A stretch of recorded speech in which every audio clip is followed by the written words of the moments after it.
A lot of us have thoughts in our heads that are telling us things that aren't true about ourselves. A counselor or coach can help us identify those thoughts and find ways so that they are not so influential in our lives.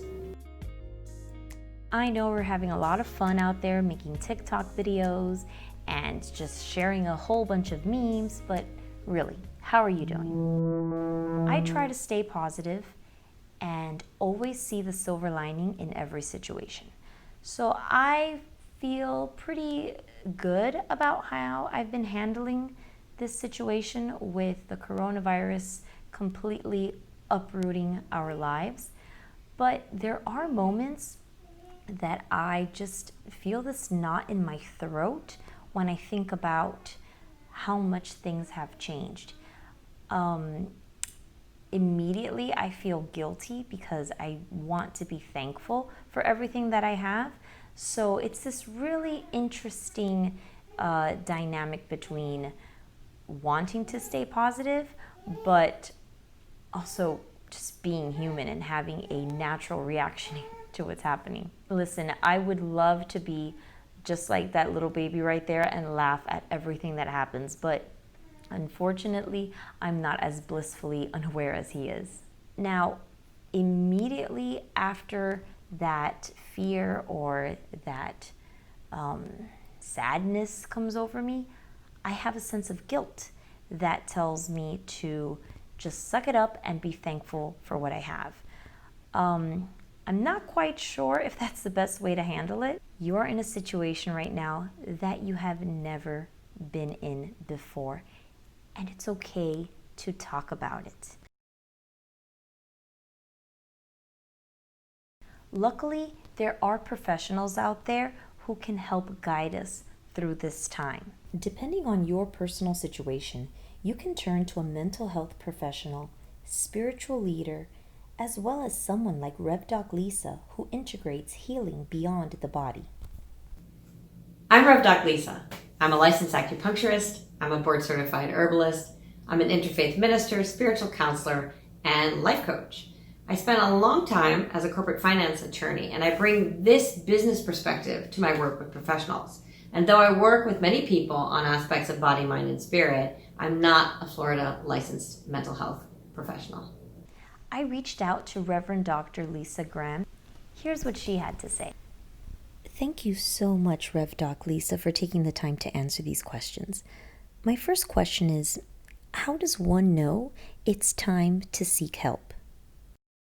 So I think in 4 instances. 1, you're practicing healthy strategies and they aren't working. I have a video on my YouTube channel, Integral Healer, that outlines 7 specific ways that you can maintain peace.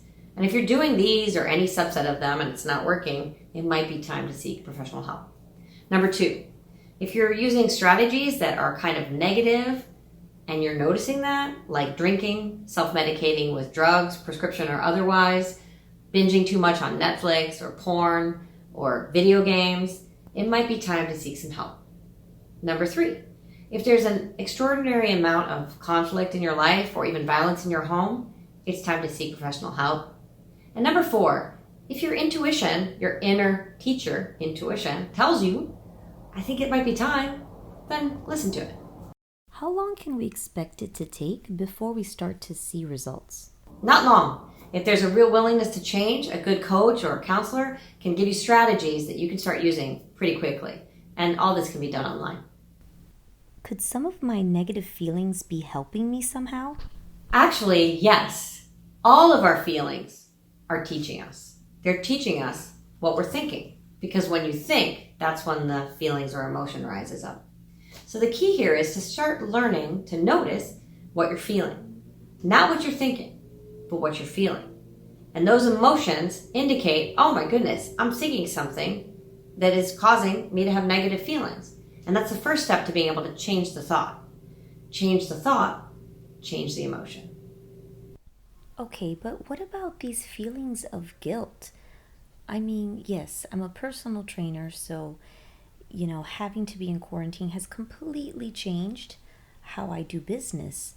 But by no means am I struggling anywhere near as much as I'm seeing other people in the population struggling through the pandemic and everything going on in the world around us right now. Well, as I said, all feelings are useful, even guilt. But guilt is interesting because there's appropriate guilt and inappropriate guilt. Appropriate guilt, what I mean by that is, does the guilt result from something that you did or thought or said that wasn't to your highest aspiration? So this kind of appropriate guilt helps us, helps us to work on becoming more loving, more patient, and work on the virtues. But there's also inappropriate guilt. And how do you know it's inappropriate? When you didn't do or think or say anything to have it rise up. So if you ask yourself, did I do or think or say anything to make me feel guilty? And the answer is no, decide to drop it. It isn't serving you. Beating yourself up doesn't serve you. Would you do that to your little kid? Punish them when they didn't do or think or say anything negative? No. You deserve the same love, patience, and kindness as your children. I was used to working with my 1-year-old and my 3-year-old at home. I didn't have them in a daycare full time, but I was able to drop them off a couple hours a week to get some work done. But now I don't have that option. Plus, I've had to reinvent the way that I am doing business. So it's just been a lot more work that I've had to do, which I feel like I cannot get done while having to watch kids. And let me tell you, that's giving me so much anxiety, feeling that I'm not doing either thing right. I cannot be a mom and do it correctly, and I cannot work and do that correctly. Jeanette and moms out there, give yourselves a break. I mean, seriously, this is an unprecedented situation. You can only ask of yourself and of others for that matter to do the best you can with the information that you have at the time. And if that's what you're doing, allow yourself to just be and understand you're doing the best you can, and that is enough. Again, working with a coach or counselor can help you deal with these feelings. Thank you so much, Rev Doc Lisa, for taking the time to answer these questions. Here's my last one. I had made a comment about feeling like I have a lump in my throat. Can you let me know exactly what's going on there? Why is it that my worry is being, like I can physically feel it in my throat? You know, this actually has a name in Oriental medicine. It's called plum pit chi, because you feel like you have a plum pit stuck in your throat. And we actually have a medicinal formula for this. It's a common physical effect of anxiety or stress. It actually is called augmented plum pit chi, the one that I carry. Another reason that you might be getting this lump in your throat is it signifies that you're unable for some reason to express something that you really want to. So that calls the question up, why can't I express this? What is it that I want to express that I can't? Sometimes we don't even know what that is until we get the thing in our throat and then we think, what can I not express? And how can I best express it in a safe, non-confrontational way that gets everybody's needs met that's involved in the conversation? And again, this is something that you can work on with a coach or counselor. I can't thank you enough for all of this valuable information you have provided us with. Before I let you go, is there anything else that you would like to add? Well, just that this is an opportunity to think, wow, let's get back to the basics. What's really important in my life? What's my life purpose? What do I need to be happy?